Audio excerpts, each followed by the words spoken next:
Hi everyone, ছুটির দিনে সকালে তো কোনো রান্না করিনি, কিন্তু আজকে রাতে প্ল্যান করেছি চিংড়ি মাছের মালাইকারি বানাবো।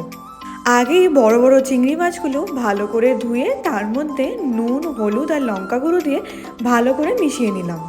তেল গরম হওয়ার পর একে একে চিংড়ি মাছগুলো দিয়ে ভেজে নিয়ে তুলে রাখলাম। চিংড়ি মাছের মালাইকারি করব ভেবেই আমি আগে থেকে কোকোনাট মিল্কও নিয়ে এসেছিলাম।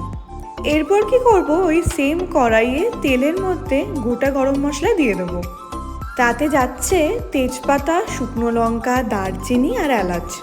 দিয়ে দিলাম এরপর আদা বাটা, রসুন বাটা। এরপর মশলার পালা, নুন, হলুদ, লঙ্কা গুঁড়ো। এরপর ভালো করে মিক্স করে নিতে হবে, যত বেশি কষাবে আরও টেস্ট ভালো হবে। আমি নারকেলের দুধটা দুবার করে দিয়েছিলাম। একবার দিয়ে একটু কষিয়ে নেওয়ার পর সামান্য চিনি দিয়েছি, তারপর বাকি যে নারকেলের দুধটা ছিল পুরোটাই ঢেলে দিয়েছি। প্রথমে কালারটা এমন ছিল, ভাবলাম আর ভালো রান্না হলো না, অদ্ভুত লাগছে। কিন্তু আস্তে আস্তে যত এটা ফুটতে লাগলো, কালার কিন্তু চেঞ্জ হতে থাকলো।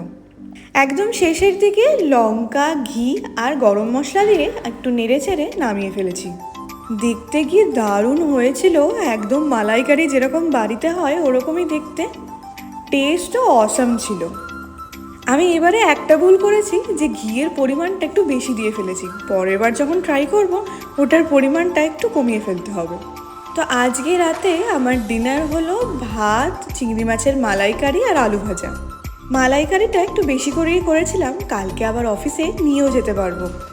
প্লেটটা যখন দেখতে সুন্দর লাগে না, যখন ভালো ভালো ছবি ওঠে, আরোই যেন মনটা খুশি হয়ে যায়।